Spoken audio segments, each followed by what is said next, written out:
అదేవిధంగా ముఖ్యంగా ఏదైతే వాటర్ సాగునీరు ఉందో ఆ సాగునీరు అందించలేకపోవడానికి కారణం ప్రభుత్వ వైఫల్యమే ప్రస్తుతం ఉన్నటువంటి కాంగ్రెస్ ప్రభుత్వ వైఫల్యం అంటున్నారు. ప్యానల్ ఉన్న పెద్దలకు మీకు ప్రేక్షకులకు నమస్కారం అండి. ఒక ప్రతిపక్ష పార్టీగా మేము అనేది కాదు, ఏదైతే కాంగ్రెస్ పార్టీ ఎలక్షన్లకు ముందు డిసెంబర్ 9న మేము 2 లక్షల రుణమాఫీ చేస్తామని, 100 రోజుల్లో 6 గ్యారెంటీలు చేస్తామని ఇవన్నీ ఇచ్చిన మాట ఆనాడు కాంగ్రెస్ పార్టీ అధికారంకి వచ్చిన తర్వాత వారు రాజకీయ కోణంలో రాజకీయంగా బిజీ అవుతూ మరి వారి ఎంపీ ఎలక్షన్ లో బిజీ అయ్యి మరి ఇతర రైతులకు సంబంధించినటువంటి పంట పొలాల్లో వాటరే కానీ, మిగతా రైతులకు సంబంధించి రైతు బంధువే కానీ, మరి ఆసరా పింఛన్లే కానీ అనేకమైనటువంటి వృద్ధాప్య పింఛన్లు ఏమి ఇవ్వడం లేదు మేడం. ఇవన్నీ కూడా గ్రామాల్లో ఉన్నటువంటి పరిస్థితి. కాబట్టి ఏదో ఆ రోజు ప్రజలు ఇందిరమ్మ రాజ్యం మార్పు అంటే కన్ఫ్యూజ్ అయ్యి ఓటేశారు. కానీ ఈరోజు అదే ప్రజలు బాధపడుతున్నారు. నిన్న తొలి తెలంగాణ ముఖ్యమంత్రి వర్యులు మరి బీఆర్ఎస్ పార్టీ వ్యవస్థాపక అధ్యక్షుడు కేసీఆర్ గారు నిన్న దేవరుప్పల మండలం కానీ, అదేవిధంగా సూర్యాపేటనే కానీ, అదేవిధంగా నల్గొండకు వెళ్ళినప్పుడు అక్కడ ప్రజలు తండోపతండాలుగా వచ్చి ఏ విధంగా అయితే ఏడవడం, ఏ విధంగా అయితే వారు వాళ్ళ గోస చెప్పుకోవడం మనం చూశాం మేడం. ఇది ఒక సత్యం ఇది.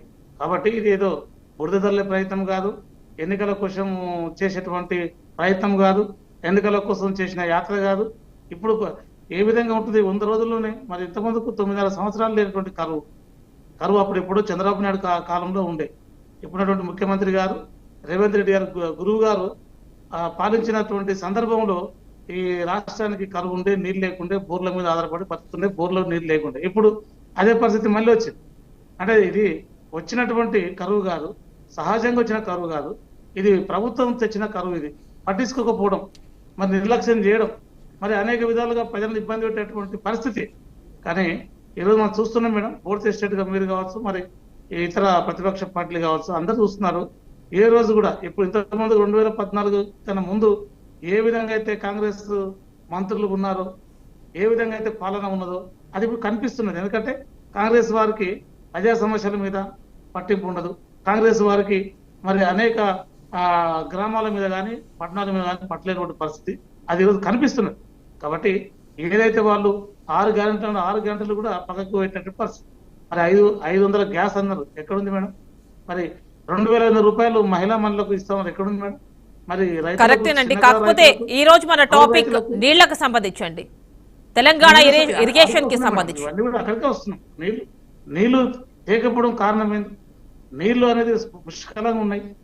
కాకపోతే మరి వీరు కరెంటు విషయంలో కూడా ఎందుకు నిర్లక్ష్యం చేస్తున్నారు?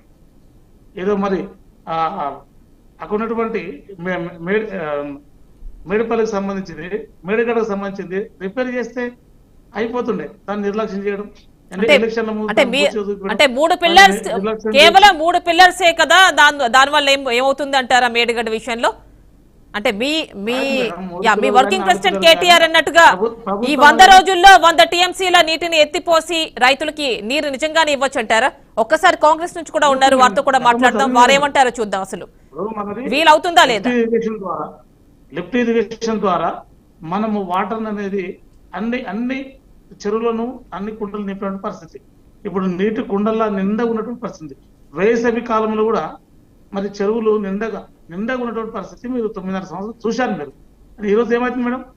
ఈ రోజు ప్రభుత్వ నిర్లక్ష్యం వల్ల, ప్రభుత్వం కక్ష ధోరణి వల్ల బీఆర్ఎస్ పార్టీని బదలాం చేయాలని మరోసారి ఎంపీ ఎలక్షన్ లో అధిక సీట్లు గెలుపొందాలనే నేపథ్యమే కానీ రైతు మీద ప్రేమ లేదు, రైతు మీద జాలి లేదు.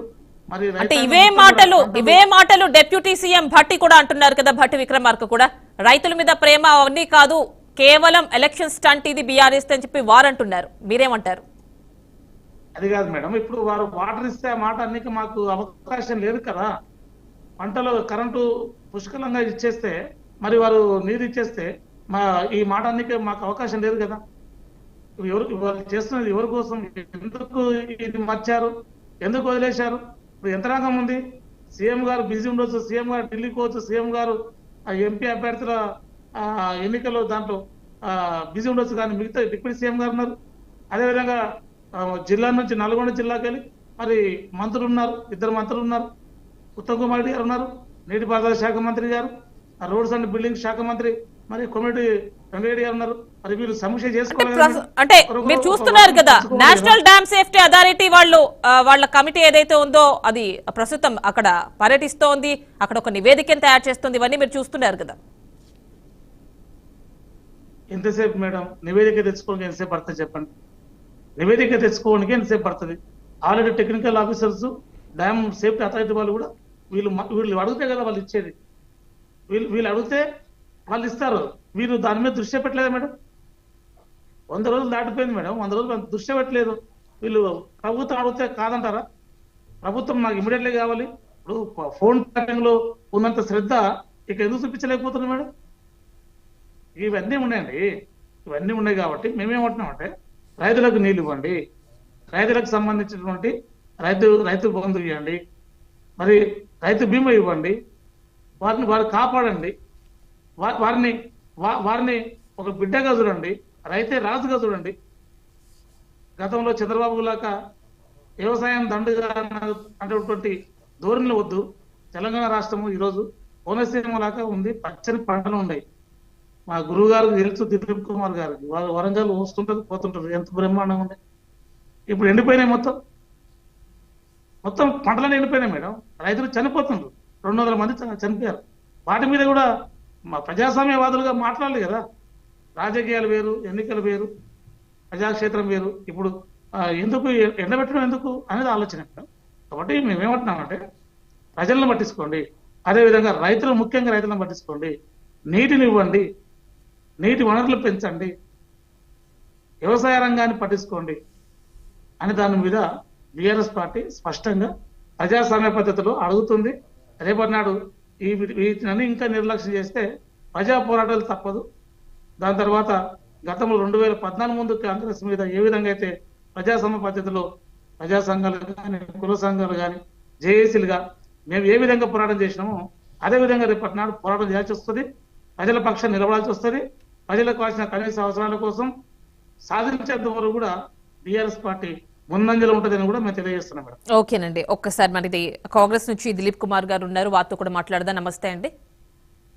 నమస్కారం, చెప్పండి.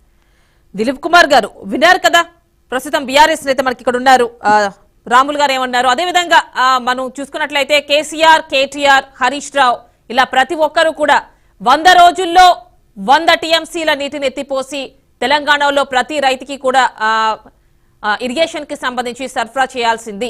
సో అది ప్రభుత్వ వైఫల్యం, సహజంగా ఎండిపోయినవి కావు, ప్రభుత్వం ఎండగొట్టింది, ఇలాంటి వ్యాఖ్యలు చేస్తున్నారు. ఏమంటారు? ఇప్పుడు నాకు ఇద్దరున్నారు బాణాలు సంధించేవారు. ఒక పక్క రాములు గారు ఉన్నారు, ఇంకో పక్క విజయ్ ఉన్నాడు. అట్లనే సార్, మీరు మా గురువు గారు రైతు పక్షపాతి, సరదాగా అంటున్నా. అయితే ఏంటంటే ఇప్పుడు ఒక ప్రాబ్లం ఏంటంటే ఇది 100 days సర్కార్. ఎప్పుడు వచ్చింది అధికారంలోకి? డిసెంబర్లో వచ్చింది. అప్పుడు ఏంటి? వింటర్. ఆ తర్వాత వచ్చింది ఏంటి? ఇంతవరకు రైనీ సీజన్ రాలే కదమ్మా. ఎక్కడ నీళ్లు ఓవర్ఫ్లో అయినాయి, ఎక్కడ ఒడిసి పట్టుకోవాలా, ఎక్కడ స్టోర్ చేసుకోవాలా, ఎక్కడ మిస్టేక్ జరిగింది? 100 days is two short period. ఒకవేళ నీటి జలాశయాలు ఎండుకున్నా, లేదా భూ జలాలు తగ్గినా గత 10 సంవత్సరాల్లో కానీ లేదా లాస్ట్ ఇయర్ లో ఉన్నటువంటి ప్రాబ్లంతో వచ్చినటువంటి ప్రాబ్లమ్స్ అవుతాయి తప్ప 100 days లో మిస్ మేనేజ్మెంట్ స్కోపే లేదు అసలు.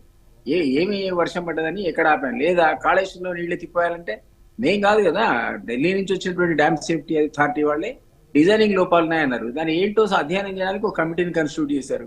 ఆ కమిటీ నివేదిక వస్తే కానీ అర్థం కాదు. అది అట్లా ఉంచి 3 పిల్లలు గుంగినాయి ఏం కాదనుకుని మళ్ళీ నీళ్ళు నింపితే మొత్తం గుడ్డిపోయే పరిస్థితి కూడా ఉంది. కాబట్టి ఇవన్నీ మేం చేసినటువంటి అపరాధాలు కావు. ఒకవేళ 1 year చేసి 2 years చేసి మేము ఈ ప్రాబ్లమ్స్ తీసుకొస్తే ఇది సర్కారు కొని తెచ్చినటువంటి సమస్యలు అనుకోవడానికి మనం ఆస్కారం ఉంటుంది, అంగీకరించవచ్చు. కానీ జస్ట్ 100 days లోపల ఏ విధమైన తప్పు చేసినట్టు అది ఎట్లా మాకు మీరు ఆపాదిస్తారో నాకైతే అర్థం కాదు. సరే, అదొక ఆస్పెక్ట్. ఇంకొక ఆస్పెక్ట్ ఏంటంటే డెఫినెట్లీ అపోజిషన్కి రైట్ ఉంటుంది, క్రిటిసైజ్ చేయడానికి హక్కు ఉంటుంది.